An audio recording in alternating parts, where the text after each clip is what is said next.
Hello दोस्तों, good morning. मैं महेंद्र प्रताप, आपका टीचर, डिपार्टमेंट ऑफ इलेक्ट्रिकल। और कैसे हैं सभी लोग आप?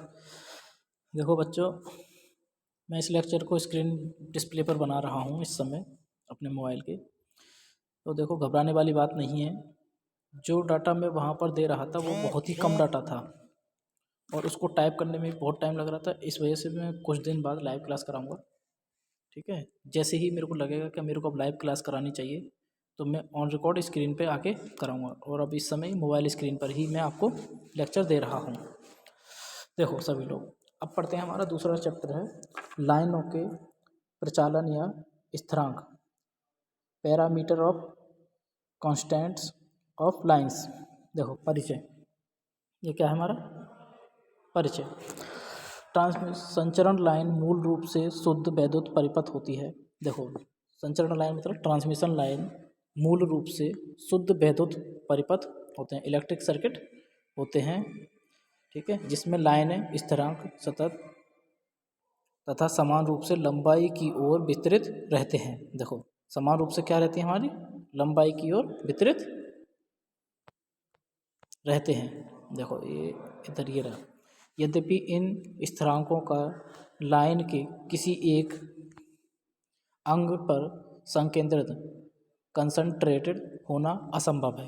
देखो, किसी एक पॉइंट पे कंसंट्रेट होना बहुत ही असंभव की बात है। फिर भी ट्रांसमिशन लाइन, संचरण लाइन संबंधी गणना करते समय इन्हें एक बिंदु पर संकेंद्रित मान लिया जाता है। देखो, इनको जब गणना करते हैं तो हम इनको क्या करते हैं, एक ही पॉइंट पे हम इनको मान लेते हैं। इन्हीं स्थिरांकों प्रचालन पर लाइन की संपूर्ण कार्यकुशलता, परफॉर्मेंस एक निश्चित सीमा तक निर्भर करती है।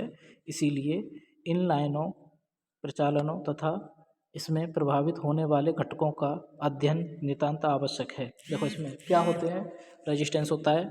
ट्रांसमिशन लाइनों में क्या होता है, रेजिस्टेंस होता है, इंडक्टेंस होता है, कैपेसिटेंस होता है, कंडक्टर्स होते हैं, इंसुलेटर्स होते हैं, आइसोलेटर होते हैं, लाइटिंग अरेस्टर होते हैं, अर्थ वायर होता है। इनमें क्या है, सभी ये पैरामीटर लगते हैं ट्रांसमिशन लाइनों में। इन्हें प्राय लाइनों की प्रति किलोमीटर लंबाई के रूप में प्रदर्शित किया जाता है। जैसे नीचे ये टेबल है। देखो, सबसे पहले हम ऊपर वाले देखते हैं, लाइन प्रचालन अर्थात लाइन स्थिरांक।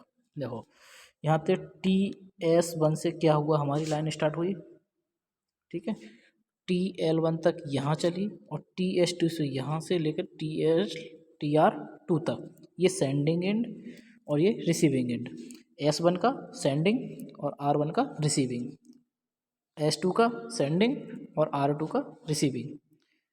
सभी को क्लियर है? देखो, पहले रेजिस्टेंस लगा हुआ है, फिर उसके बाद L R, पहले R लगा हुआ है, फिर L लगा हुआ है, फिर उसके पैरेलल में क्या लगा हुआ है, C लगा हुआ है दोनों कोनों पे, और नीचे भी R और L लगे हुए हैं। देखो, पहले R L और C, R L C, R L C, R L C, R L C, R L series में लगे हुए हैं और C पैरेलल में लगता है। देखो, रेजिस्टेंस हमेशा सीरीज में लगता है और पैरेलल में भी लगता है एज ए रिक्वायरमेंट। L हमारा सीरीज में भी लगता है और पैरेलल में भी लगता है एज ए रिक्वायरमेंट, और C हमेशा हमारा पैरेलल में लगता है। ये बात आप ध्यान रखना सभी लोग। कहीं कहीं पर सीरीज हमारा क्या लगता है, कैपेसिटर जो लगता है, कभी कभार कहीं माइनर कंडीशन में हमारा सीरीज में लगता है C जो है, अन्यथा हमारा C जो है, कैपेसिटर जो है, हमेशा पैरेलल में ही लगता है, ठीक है। सभी को क्लियर? देखो, अब देखते हैं table. Line resistance, sorry, line प्रतिरोध, लाइन रेजिस्टेंस। देखो, लाइन रेजिस्टेंस बराबर R प्रतीकात्मक किसके याद करते हैं, R से ओम प्रति किलोमीटर, ओम प्रति किलोमीटर। लाइन प्रेरकत्व, लाइन इंडक्टेंस L हेनरी प्रति किलोमीटर, हेनरी प्रति किलोमीटर। लाइन धारिता, लाइन कैपेसिटेंस C बराबर फैरेड प्रति किलोमीटर, F अपॉन किलोमीटर, ठीक है। आगे पॉइंट देखते हैं। देखो, नंबर पहला पॉइंट 2.2, लाइन प्रचालों के नाम, नेम ऑफ लाइन पैरामीटर्स, ठीक है। बताइए इसमें। देखो, लाइन के केवल 3 प्राचल अर्थात स्थिरांक होते हैं जिन्हें तत्संबंधित प्रतीक तथा मात्रक सहित उपरोक्त तालिका में प्रदर्शित किया गया है। देखो, सबसे 2.3 लाइन प्रचालकों की निर्भरता, dependency of line parameters. Line प्रचालकों का मान लाइन की भौतिक अवस्था तथा विद्युत की प्राकृतिक पर निर्भर करता है। बिल्कुल सही बात है। ये क्या करते हैं? प्राकृतिक पर, विद्युत की प्राकृतिक पर निर्भर करते हैं।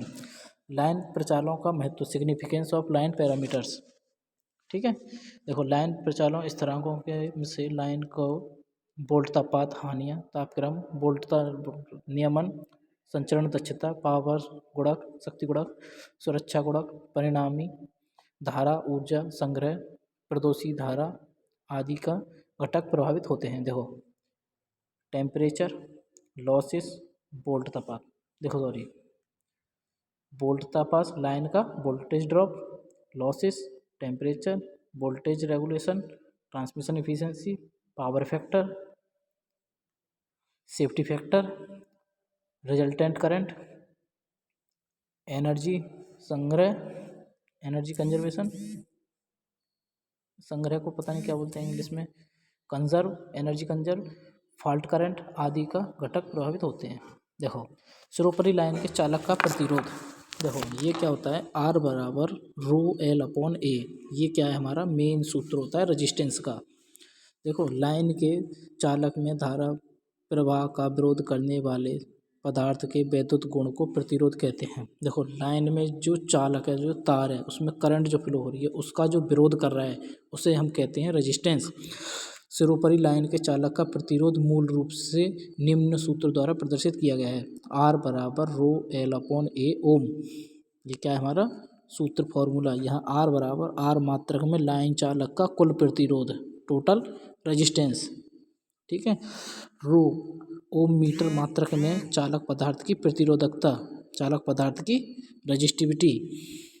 एल बराबर मीटर मात्रक में लाइन चालकों की कुल लंबाई, टोटल लंबाई।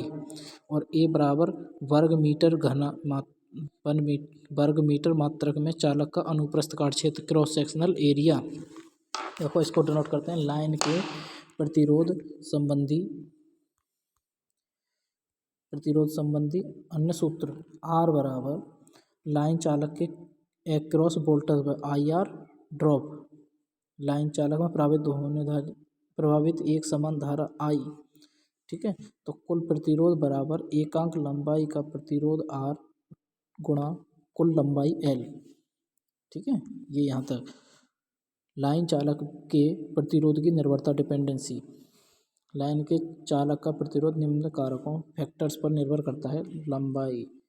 लंबाई लाइन के चालकों का प्रतिरोध R लाइन की लंबाई L के समानुपाती होती है। सबसे पहला पॉइंट इसमें देखो क्या होता है, R प्रोपोर्शनल L।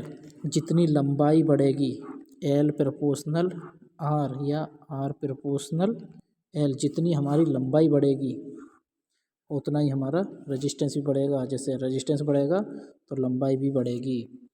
बात आई समझ में? जब लंबाई बढ़ेगी तो तार कितना हो जाएगा, हमारा पतला सा हो जाएगा। बात आई समझ में? वो चीज़ हम आगे बताएंगे, इसको यहीं समझो। R proportional L। ठीक है, अब बात करते हैं इसकी। देखो नंबर दूसरा पर अनुप्रस्थ काट क्षेत्र, क्रॉस सेक्शनल एरिया। लाइन के चालक का प्रतिरोध R के अनुप्रस्थ काट के क्षेत्र A बराबर विलोमानुपाती होता है। तो R प्रोपोर्शनल 1/A। ये क्या होता है, ये क्रॉस सेक्शनल एरिया होता है। जितना क्रॉस सेक्शनल एरिया बढ़ेगा R उतना हमारा कम हो जाएगा, और जितना क्रॉस सेक्शनल एरिया कम हो गया उतना हमारा R बढ़ जाएगा। देखो दोबारा से बता रहा हूँ, R प्रोपोर्शनल 1/A। ठीक है, जितना A कम हो गया उतना हमारा R बढ़ जाएगा। बात आई समझ में?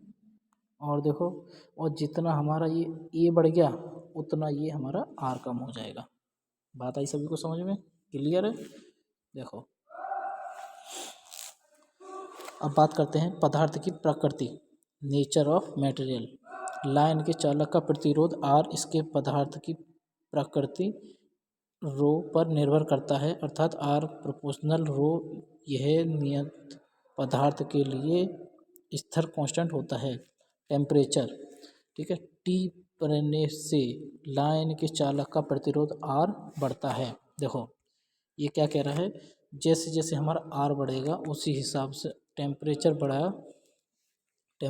गया और टेम्परेचर बढ़ने से हमारा क्या बढ़ गया, आर बढ़ गया। ठीक है, जितना टेम्परेचर बढ़ेगा उसकी शुद्धता बढ़िया होती जाएगी, तो टेम्परेचर बढ़ने के साथ साथ हमारा रेजिस्टेंस भी बढ़ता चला जाएगा। ठीक है, क्या बढ़ता चला जाएगा, रेजिस्टेंस आर बढ़ता चला जाएगा T डिग्री सेंटीग्रेड पर। ठीक है, ये बढ़ा तो इधर ये भी बढ़ेगा। अब बात करते हैं टेम्परेचर, ये कंप्लीट। देखो अब बात करते हैं चर्म प्रभाव या त्वचिक प्रभाव या स्किन इफेक्ट त्वचिक प्रभाव के बढ़ने से लाइन के चालक का प्रतिरोध बढ़ता है। देखो स्किन इफेक्ट क्या होता है, स्किन इफेक्ट के बढ़ने से क्या होता है, लाइन के चालक का प्रतिरोध बढ़ता है। देखो स्किन इफेक्ट बढ़ेगा तो लाइन का रेजिस्टेंस हमारा बढ़ेगा। अब बात करते हैं स्किन इफेक्ट क्या होता है, त्वचिक प्रभाव या चर्म इफेक्ट। देखो स्किन इफेक्ट डीसी लाइन चालकों के संपूर्ण अनुप्रस्थ काट क्षेत्र पर समान रूप से वितरित होकर लंबाई की ओर प्रभावित होता है। कहाँ हो रहा है ये, लंबाई की ओर। किस लाइन में, डीसी लाइन के चालकों में। अनुप्रस्थ काट क्षेत्र, जैसे डीसी लाइन होती है पूरी बिल्कुल ठोस कंडक्टर होता है, सपोज जब ठोस कंडक्टर होगा या होलो कंडक्टर होगा डीसी का, तो उस पर क्या है, समान रूप से क्या होगी, वितरित होगी, डिस्ट्रीब्यूट होगी उस पूरे कंडक्टर पे, बीच में कहीं कुछ नहीं, सिर्फ कुल सरफेस पे फ्लो होगा, लंबाई की ओर प्रवाहित होती है। इसीलिए चालक के समस्त अनुप्रस्थ काट क्षेत्र पर धारा घनत्व समान रहता है। देखो कोई हमारा कंडक्टर है, मैं अभी बना के दिखा रहा हूँ।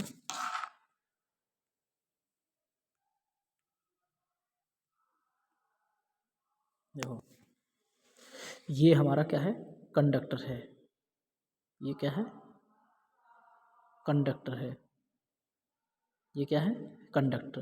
और डीसी कहाँ फ्लो होगी, हमारे इस सरफेस पे और इस पे, इसके जो बीच में जो ये जगह है इसमें कहीं कुछ नहीं फ्लो होगा, सिर्फ डीसी फ्लो होगी हमारी इसके ऊपर बिल्कुल सरफेस पे। ठीक है, बात आई समझ में। और एसी कहाँ जाती है, देखो एसी जाती है हमारी ऐसे ऐसे पल्स में, इसमें कोई पल्स नहीं होती, तो ये क्या होती है, सीधी फ्लो होती है। बात आई समझ में। ठीक है, देखो चालक की प्रत्येक परत पर दृश्य धारा का मान समान होता है। इसकी धारा का क्या होता है, समान मान होता है, परंतु इसके विपरीत प्रत्यावर्ती धारा लाइन चालकों के संपूर्ण अनुप्रस्थ काट क्षेत्र पर समान रूप से वितरित होकर प्रभावित नहीं होती, अपितु केंद्र से बाह्य परतों की ओर प्रत्यावर्ती धारा का मान अधिक होता है। देखो केंद्र से क्या होता है, अत्यधिक उसकी परत के ऊपर होता है, परतों की ओर प्रत्यावर्ती धारा का मान अधिक होता है। इस प्रकार चालक के समस्त अनुप्रस्थ काट क्षेत्र पर धारा घनत्व करंट डेंसिटी समान नहीं होता। देखो क्या कह रहा है इसमें, इसीलिए अनुप्रस्थ काट क्षेत्र का एसी का मान जो है समान रूप से समान नहीं रहता है सरफेस पे। परिणाम स्वरूप डिस्क धारा की अपेक्षा प्रत्यावर्ती धारा के अंतर्गत लाइन चालकों का प्रतिरोध कुछ लगभग 2% अधिक होता है। देखो किसका, प्रत्यावर्ती धारा का क्या होता है, रेजिस्टेंस क्या होता है हमारा, 2% ज़्यादा होता है डीसी की अपेक्षा एसी का।